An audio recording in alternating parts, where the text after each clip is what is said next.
हे dear, आपको अगर ये कहानी अच्छी लगे तो प्लीज़ वीडियो को लाइक एंड सब्सक्राइब जरूर करें। मंजू की अभी कुछ महीने पहले ही शादी हुई थी और कुछ महीने पहले ही उसके पति की मौत हो गई। सभी को ऐसा लगा कि मंजू एक डायन है और उसी ने अपने पति को मारा है। इस वजह से गांव के सभी लोग मंजू के साथ बहुत ही बुरी तरह से व्यवहार करते थे। मंजू के खुद के अपनों ने भी उसे पराया कर दिया।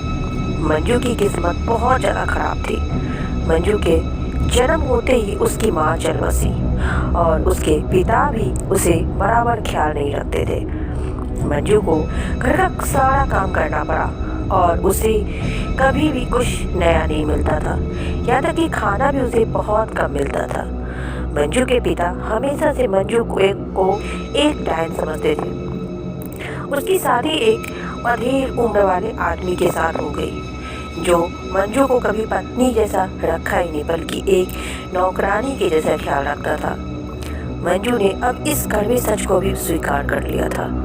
फिर एक दिन मंजू के पति की 20 सड़क पर मौत हो गई। उसका दिल दर्द करने लगा। फिर अचानक उसके शरीर कठपुतली की तरह मुड़ने लगी। वह इतना जोर से चलने लगा कि आसपास के लोग ये दृश्य देखकर बहुत ज़्यादा डर गए थे।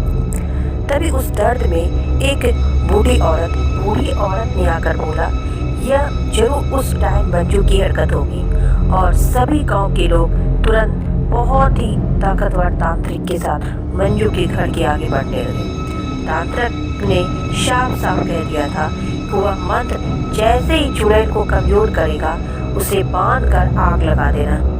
मंजू घर की सफाई कर रही थी। जब गांव वाले उसे देखते हैं पर कोई उसके आसपास जाने की हिम्मत नहीं रखता। तभी गांव का बहुत ज़्यादा ताकतवर तांत्रिक ने कुछ मंत्र पढ़ना शुरू किया और इससे मंजू पर कोई भी असर नहीं हुआ।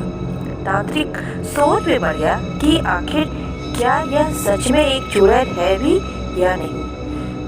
तभी गांव वालों ने मंजू को उसके घर में बंद कर आग लगा दिया। मंजू जोर जोर से चिल्लाने लगी। उसकी आवाज़ सभी को सुनाई दे रही थी। तभी उस तांत्रिक ने तुरंत उस आग को बुझाने में लग गया। बहुत ज़्यादा देर हो गई थी। यह देख सभी गांव वाले पूछने लगे कि ये क्या कर रहे हो बाबा, इस चुड़ैल को आप क्यों मदद कर रहे हो। तभी उस तांत्रिक ने गुस्से में गांव वालों से कहा, मूर्खों, यह कोई चुड़ैल नहीं थी, अब उसकी आत्मा हमें नहीं छोड़ेगी। यह बात सभी ने अनसुनी कर दी और वहाँ से चले गए। अगले दिन सुबह बाबा की लाश मंजू के घर के सामने वाले पेड़ पर मिली। यह देखकर सभी लोग बहुत ज़्यादा डर गए, पर सभी को लगा शायद उस बाबा ने खुदकुशी कर लिया। पर दरअसल सच्चाई यह थी कि मंजू की आत्मा अब गांव में भटकना शुरू कर दिया था और खून की प्यासी थी।